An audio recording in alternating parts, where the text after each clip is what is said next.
Is joy a danger, or is it actually something we should aspire to? And this may sound like a very crazy question. The fact is, however, that many ambitious, high-achieving, accomplished women actually find joy a vulnerable emotion to be in, because it is true that although there is a part of us that wants to be joyful, we also find joy uncomfortable. And why is this? And the root basically lies in past hurt.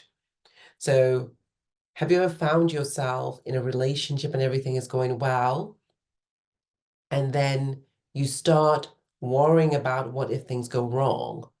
Or have you found yourself watching a movie and all things are it's just idyllic, the sun is shining, everybody's happy, and you start yourself wondering, when is somebody going to jump out of the bush and kill everyone?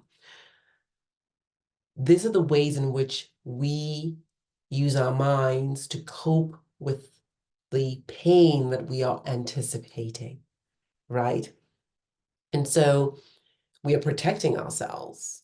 And we protect ourselves by anticipating the pain. We protect ourselves by armoring up and not feeling too much pain. It's basically subconsciously bracing ourselves for impact instead of simply allowing and experiencing the joy fully in gratitude, right? Because we do not want to feel victimized. We do not want to feel taken advantage of. We don't want to feel as if we're blindsided. And I totally get this, because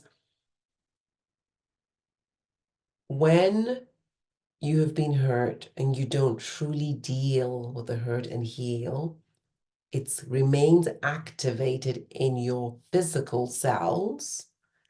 And as a result, you are constantly on the edge. And so joy can feel like a threat, because when you allow joy in, you open up, you start to trust, you start to forget those old hurts that made you feel the way you once felt. And unfortunately, many people use the strategy of, I'll remember what you did to me till the end of my life in order to avoid future hurt. What's happening, however, is that you're simply activating and keeping the pain alive by using that strategy. And so it's very important to understand that although using the armor and although resisting joy could be a temporary short-term strategy, it also is a sure way of blocking out abundance, well-being, fulfillment, high levels of health, connectedness in relationships, love. And so you've got to choose. Am I going to choose fear, or am I going to step into trust? This is very important. If you find yourself resisting joy, if you find yourself not wanting to experience too much joy because you're just so worried of what will happen when the bad thing happens and you fall, then you definitely want to step into examining where it is that you're still holding on to hurt. And where is it that you're still operating from fear of getting hurt? Because until you truly do that work, then you will not have the space to truly live that big, bold, audacious, beautiful life that takes courage, that takes trust, that takes love, that takes joy, because that is the frequency, that is the signature, that is what will attract and hold that life.